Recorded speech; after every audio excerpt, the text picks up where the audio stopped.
Today we're gonna hit up that 3,000 mile review. It's been a wonderful bike. Stay tuned, find out why it is such a wonderful bike. See you in a bit.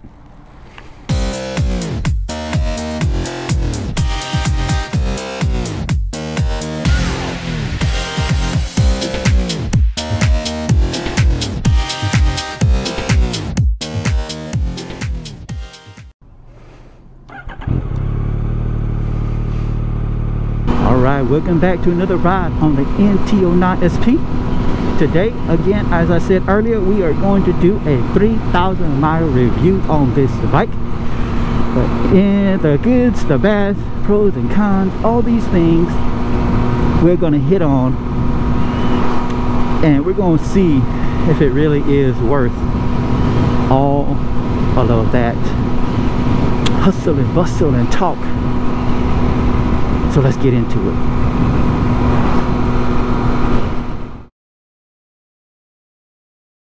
It takes your shifting, as you can tell in some of my videos, I am like upshifting this sucker into 6 while I'm like at 40 miles an hour, and it handles it just perfectly. I'm downshifting up and down the gearbox and it doesn't hiccup. It just doesn't. In general, it just doesn't hiccup unless there's a user error input that I have done incorrectly. Now I have shifted too softly. I have pressed on the lever too softly, and so it goes into neutral, or it pretends like it's going into the next gear or down the next gear, but it doesn't. And I've noticed that it's because I'm pressing the lever too softly. So if you do the quick shifter, as long as you firmly press up or down, it will engage the next gear, whatever gear you're looking at. And it has done that without too many flaws at all. I mean, I'm hitting that hard right there. And I'm not stomping through the floor with it, but I'm hitting it hard enough to tell the bike that it is engaging. So it has done wonderfully, just in town, busted through the gears, no problems. All right.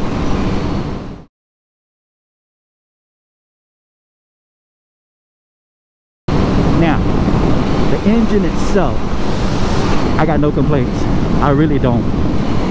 This engine is probably the most impeccable part of this motorcycle. It does what you want it to do. You sit in 6th gear like what I'm doing, going 54, 50, and it just goes. It's right in that kind of range where it's happy. And so I can just give it gas and it'll go. This engine responds very well to my throttle hand, and the motor is pretty flawless. I've already done the second oil change. That's one of my videos that I did. I've already done the second oil change, and unbeknownst to me, side story, right? Unbeknownst to me, I bought racing oil. Oh man, that was fun. I accidentally bought racing oil because I really wasn't paying attention. It was later at night, whatever. Like, but I just wasn't paying attention. I just read 10W40 motor oil. I'm good. I'm gone, right? And so, but turns out it's worked really well so far. Like I just did the oil change, so far the engine has responded well. No hiccups. I haven't heard any weird noises that are unexplainable. I haven't heard any clickings, anything like that from this particular motor. And so far I've been very lucky in that department. But again, the motor is flawless, people. The motor is flawless.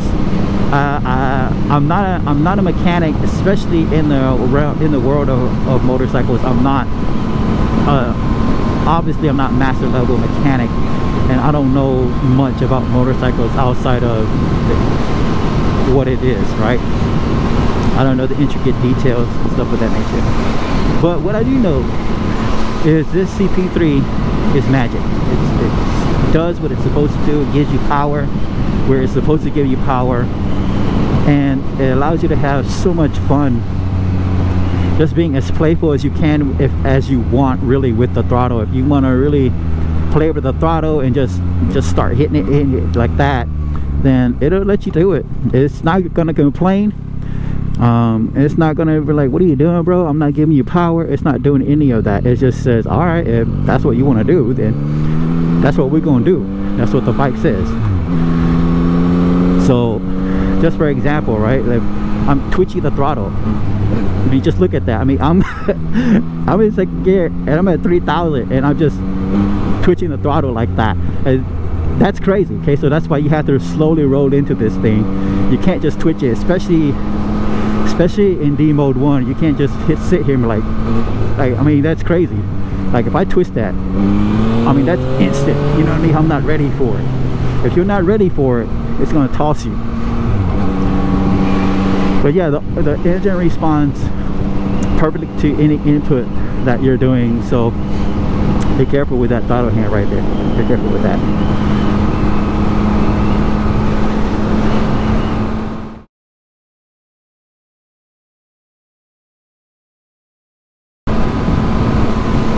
Okay, now we talk about the looks of this thing. Okay, I still love it. Okay, it has gotten better. I don't know how, but to me it has gotten better. The more I look at it, the more I see kind of the detail behind it. I like this bike more and more every time I look at it, every time I ride it.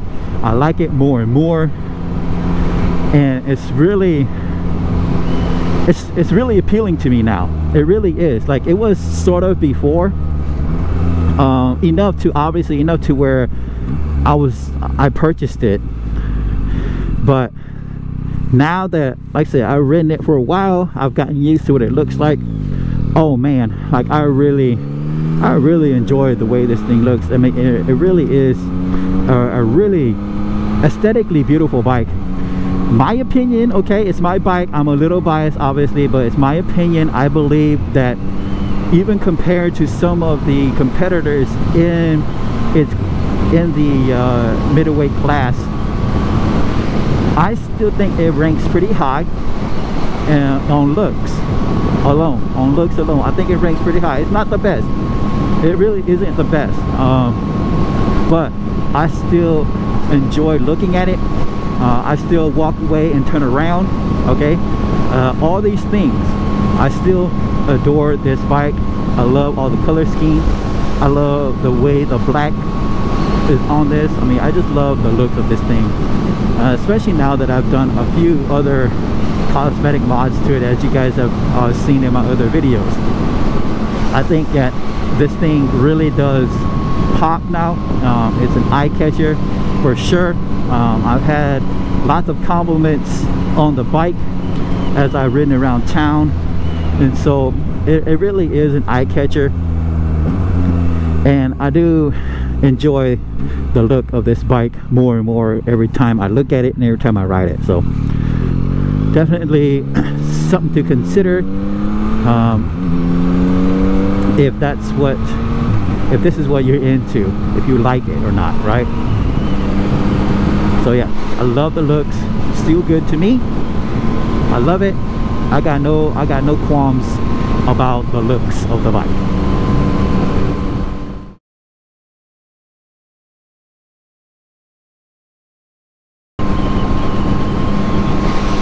All right, the tires. Let's go into the tires on this. These rims are the blue alloy spun type of whatever technology Yamaha uses to spin their rims, right? But this is wrapped in Bridgestone S22s, and so far these suckers have been pretty flawless. I haven't ridden much in the rain, and I have ridden in the rain, but just not much. And obviously in the rain, I'm not booking it. So, but It does handle wet pavement well, and it does keep you from sliding out if you're driving moderately in the rain like you're supposed to. So these tires have done very well for me, especially in the dry weather. Especially in dry weather, it has done exceptionally well.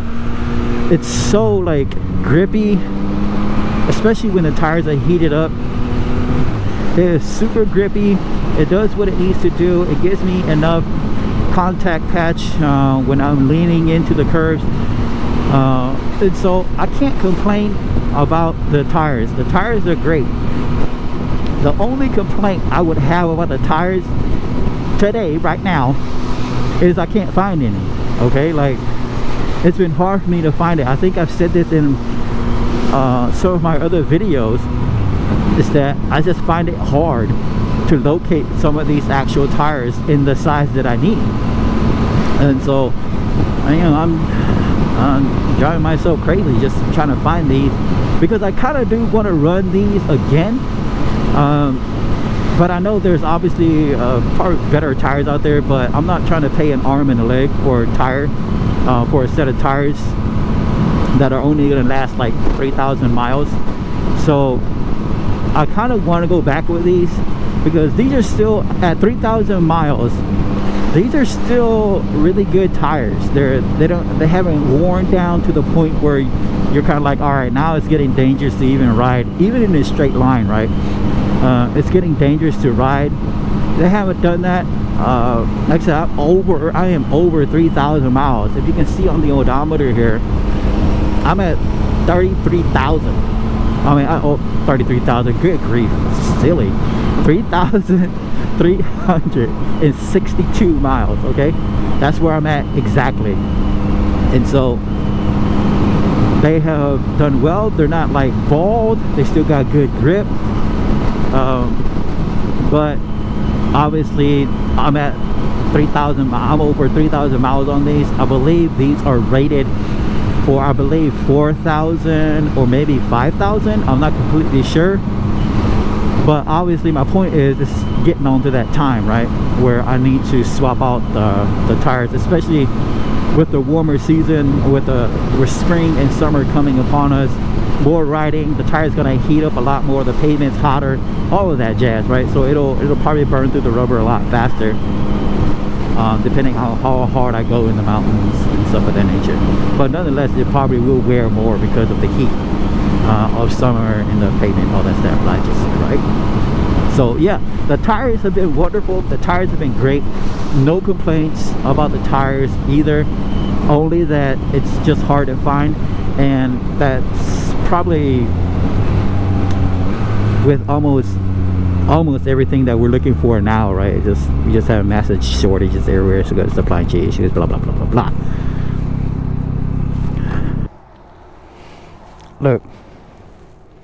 Look at that silly price. Are you kidding me, dude? $529.93.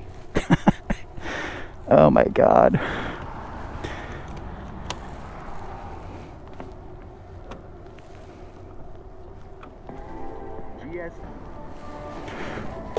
All right, there it is.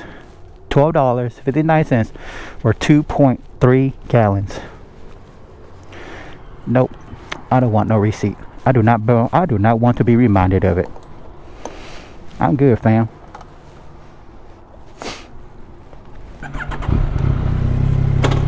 A little bit colder out here today. Today, the high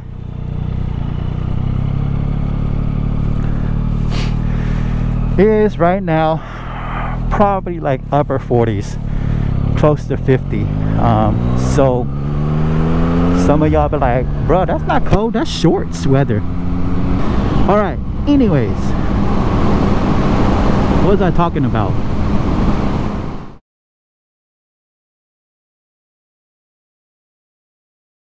All right, we have gassed up. We are back on it, and we are going to talk about the suspension. We ain't going to talk about Bruno, but we're going to talk about the suspension. All right, the suspension on this thing right now, because it's still stock, I have noticed after riding it for 3,000 miles, I have noticed that it is a bit bouncy. So I am actually in the process of looking for somebody to help me tune this suspension without going to California to see Dave Moss. But I can't afford to go to California to go see Dave Moss and take his bike. I just can't, unless y'all want to help a brother out. But again, I have to find somebody locally. Obviously, I'm gonna need to find somebody locally. But I need to tune this bike now. I need to tune this suspension now, because this suspension, it rides fine just like this. It's fine. You can feel the bumps. It is stiff. You can feel the bumps and stuff of that nature. And like I've said before, it's not uncomfortable. It's not like, oh my gosh, what the heck. This is a very comfortable ride still, but to do what I want it to do in the twisties, I need to actually tune this so that it'll fit my body weight and what I want it to do. I have watched a few videos, but I am not going to touch it. Like, I'm sure I can get it to, I can read the manual and I can reset it to 0 the way they had it at the factory, and I could probably do that. But honestly, like, I just don't want to mess it up. I'm still afraid of it, to be quite honest. Like, I'm afraid of touching the suspension because I'm afraid I'm going to screw it up so bad that, like, I can't ride it. You get what I'm saying? Like, I don't want to get to that point. So I'm still a little bit afraid to touch it because I'm just not good at suspension right now. I'll eventually get there, especially just with this particular bike. I know that I'll eventually get there, but for right now, I'm still I'm on edge about touching the suspension. So I don't want to do that quite yet. But I do need to get this. I do need to get it to it. Now, the suspension as it is. This thing's suspension as it is rough. It loves, it's fine. It does what it needs to do, and it handles anything and everything that you can throw at it suspension wise. It's fine. It does fine for everyday things like what I'm doing right here. It's no problem. It does what it needs to do. So I don't have any issues with that. It's just I gotta tune it. Okay, that's what I'm saying about the suspension, and that's really all there is to say about the suspension, is that it needs to be tuned. I know that before I said in my other videos that I'm probably not going to tune the suspension. It does well. I'm leaving it as it is. I'm not going to touch it. I've changed my mind. Okay, I've changed my mind that, yeah, I do actually need to touch the suspension. I do actually need to tune it so that it handles exactly the way I want it to, that I need it to, especially when I'm going into the mountains and going around the twisties. So I really do need to get it tuned. Okay,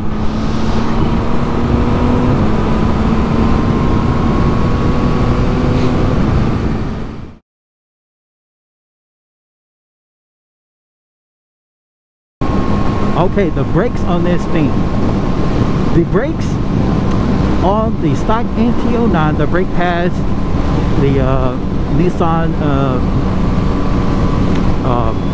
brake thingy up here. Oh my god, I'm so terrible. This thing, right? The master cylinder, the brake master cylinder. Okay, it does fine. Okay, it does the job that it is requested to do, that it needs to do. I got no complaints on the brakes. Okay, it is strong enough for me because, again, I'm not a street racer, so I don't know what, and I've never had a motorcycle with like Brembos and stuff like that. I've had a car with Brembos and I can tell the difference, but on motorcycles I've always had kind of the Nissan stuff, and so that's what I'm used to. And this thing does fine. This thing does fine. It slows me down as much as I needed to. it doesn't have any problems slowing the bike down, is what I'm saying. The stock brake pads on it is fine, the calipers on it, it's fine. To me, on the street, it's fine. You take it to the track, pads, caliper, master cylinder, brake lines, right, all that plays a role if you're taking it to the track. But if you're not, if you're on the street like this, it does wonderfully. It's fine. I'm not complaining about it, but I would like it to have a little bit better bite. So I know that others have done brake pads that has improved it. So I am looking at brake pads, I am looking at maybe braided lines, and I am looking at maybe a Brembo master cylinder, okay? And that's probably going to be the extent of brake work that I would need on this bike for what I do on this bike. Now, if the day comes that I'm tracking this bike a lot more than what I'm used to, or I've been used to, and I feel that some of these parts have become inadequate because I track it so much, then we'll cross that bridge when we get there. But for now, I would recommend brake pads. I mean, I haven't done it myself, obviously, but I would recommend brake pads. I would recommend maybe braided lines. Maybe that's overkill, maybe, but I would recommend braided lines. And I would recommend maybe the Brembo master cylinder. And like I said, I think for the streets, bro, I think that is like, that's plenty enough. That is plenty enough stopping power for the speeds that you're going to be going on the street. I think that's plenty of stopping power. You don't need to go much more than that. I think that, my opinion, I think that if you go much more than that, like if you go into Brembo calipers and maybe a bigger rotor or something like that, then I think it might be overkill. But if that's what you want to do, hey, go for it. I think it looks cool. I personally do think it looks cool, but I wouldn't do it. I think it's just overkill for the street. But yeah, the brakes are fine. They're adequate. The stock stuff is adequate. I haven't changed it. I probably will in the future, probably not anytime soon, unless I just feel an itch to spend money or something like that, because money's it's like I ain't like that. I ain't got monies like that. But yeah, everything is fine on the brakes. I don't got no complaints on that.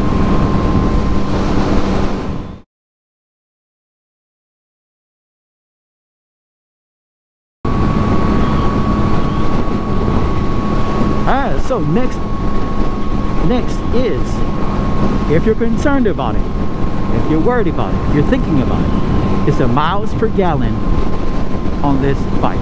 I believe this bike, the gas tank is around like 3 point something gallons, if I'm not mistaken. I believe it is 3 point something gallons, and I have always put 93 in there. You can do differently, however you want to do it, but I put 93 in there. I've never run it all the way down, and so it's not like there's a problem with it. I just never ran it all the way down. I don't have a problem with it, but I'm gonna pull over here and just stop so that we can see,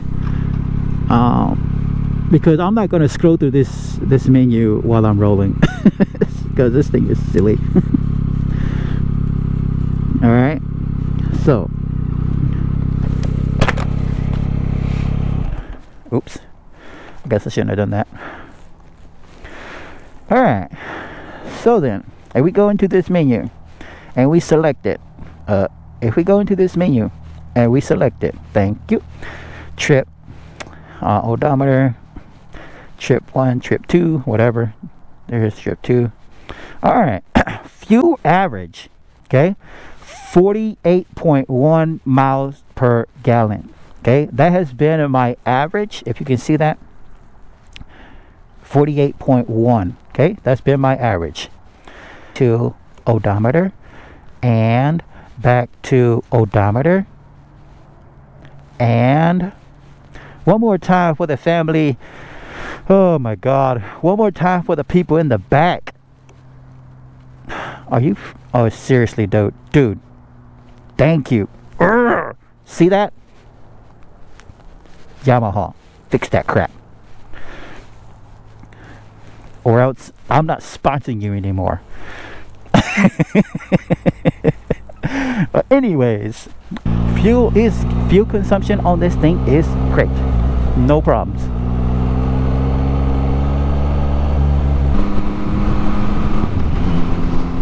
Alright, the last thing I want to talk about is something that is not measurable, something is not on the charts, something is not on the I don't know, the little thingy, right? It's not in the ads, and it's not anywhere that you can like put a number to, you can measure, right? It's not something you can measure. And what is that? What am I talking about? Ladies and gentlemen, fan, motorcycle enthusiasts, many smiles per gallon. I'm telling you, like, this bike is so fun to ride around. I mean, it should be illegal to have this much fun on a bike. And yeah, I'm just sitting here putt-putting around town, and every now and then I'll twist the throttle and instant smiles. Okay, just instant smiles. This bike makes you feel good. This bike gives you all those feels of, oh man, like this is what a bike is supposed to be. This is a wonderful bike. It performs well. I mean, this thing, I can't express it enough that this thing is just a complete joy to ride. Even at those speeds like this, you would think, oh man, it's a little boring. But no, it's not. It really isn't. Like, it's so flickable. I mean, just look at this. I'm just flicking it around. It's so flickable for the riding position that it is, and it's got so much bottom to middle range torque that at 5th gear looks about like 4,000 RPMs. And I'm just gonna like open it up. Just look at that. I mean, look at that. Look at that. I mean, instant. That's just instant. I mean, it really is so much fun. Ah man, I can't really express into words how much fun this bike really is. And so far so good on this bike. That really has been my my thought on this bike as I've owned it and ridden it. I would definitely highly recommend either the base or this SP, whichever one you can find. I would say get it. And I don't think that you would be at one bit disappointed in the bike that you get for the money and the price point that you're paying for it. I know that the SPs are hard to come by, and I don't know if they've been marked up at all because they are in demand. But yeah, you can get your hands on one, or if you want to say you want to put a deposit on one, you want to just wait it out, you can do that too. Or you can grab the base. I think the base will be just fine on the street. Even in the mountains, I believe that it would be just fine. It just doesn't have the tunability in its suspension and the cruise control that the SP has. That's it. This has been my 3,000 mile review of the 2021 SP, and it's been a wonderful bike. I got nothing else more to say. I'm just going to enjoy the rest of this ride as I head back to the house, and we'll see you guys later on the next one.